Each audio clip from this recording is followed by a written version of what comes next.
नमस्कार भाइयों। बोलो भारत माता के वंदे इंकलाब। साथियों, હવે આપણી વચ્ચે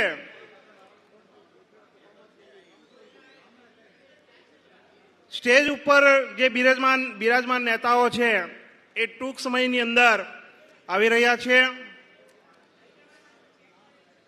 સાથીઓ, હવે આપણે આગામી સમયને ધ્યાનમાં રાખીને આપણે બધાએ પ્રતિજ્ઞા કરવાની છે કે ભારતીય જનતા પાર્ટીની સરકારે જે આપણા ગુજરાતના ખેડૂતો માટે, ગુજરાતના કર્મચારીઓ માટે, ગુજરાતના વિદ્યાર્થીઓ માટે જે કઈ સમસ્યાઓ, જે તકલીફો આપી છે એનો જવાબ આપણે આપવાનો છે। સાથીઓ, તૈયાર છો ને આ માટે? હવે ચેતરભાઈ સાહેબ આપણી વચ્ચે ઉપસ્થિત છે, પ્રદેશ પ્રમુખ પણ આપણી વચ્ચે ઉપસ્થિત છે, એમનો આપણે જોરદાર તાળીઓથી સ્વાગત કરી લઈએ। સાથે સાથે ઉરસિંહ જાડેજા પણ ઉપસ્થિત છે। સાથીઓ, ભારતીય જનતા પાર્ટીએ આપણને મોંઘવારીનો જે ડર છે એ આપણામાં પેદા કરી દીધો। આપણને જે સમસ્યાઓ અનેક છે, આજે તમે જોઈ શકો છો પેટ્રોલ ડીઝલની પણ સમસ્યા આજે ઉપલબ્ધ છે આપણી વચ્ચે, ગેસની સમસ્યા પણ ઉપલબ્ધ છે। આ કોના કારણે? સાથીઓ, આપણા દેશના વડાપ્રધાન જો આજે દેશોની જે લડાઈ લડી રહ્યા છે એમાં જો ઇન્ટરફેર ના કરી હોય તો આ સમસ્યા ના આવી હોય। સાથીઓ, આપણે સૌ કોઈ જાણીએ છીએ પ્રમાણે આપણા ગુજરાતના ખેડૂતોને જે વીજળી સસ્તા ભાવે મળવી જોઈએ એ પણ મળતી નથી। સાથીઓ, આપણા વિદ્યાર્થીઓને જે શિષ્યવૃત્તિના પ્રશ્નો છે, જે વાહન સુવિધાના પ્રશ્નો છે, જે બેસવા શાળામાં બેસવા માટે ઓરડાની સુવિધાના પ્રશ્નો છે, એવા પણ પ્રશ્નો આપણે સાથીઓ જોયા છે।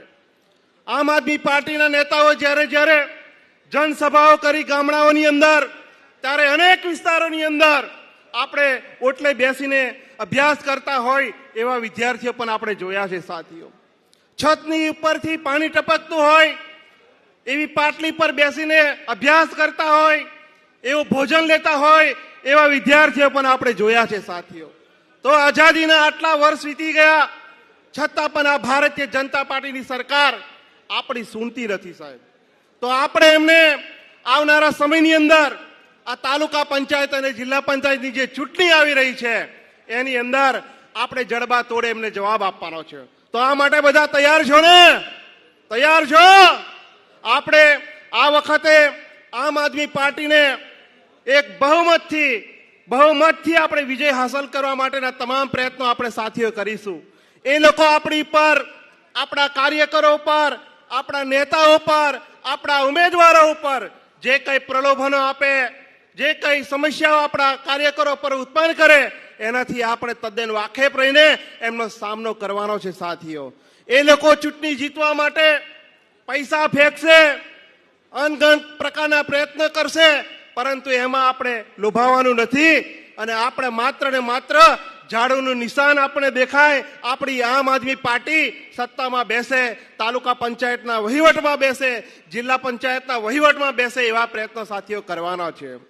આપણે ચેતરભાઈ સાહેબને આપણી સાથે સરસ એવો ચહેરો છે, ઈસુદાનભાઈ છે, આપણી પાસે મનોજભાઈ સોરઠિયાજી સાહેબ છે, ગોપાલ ઇટાલિયાજી સાહેબ છે, આવા અનેક લીડર નેતાઓ આપણી સાથે છે અને એમનો સાથ સહકાર આપણને અવારનવાર મળતો રહ્યો છે।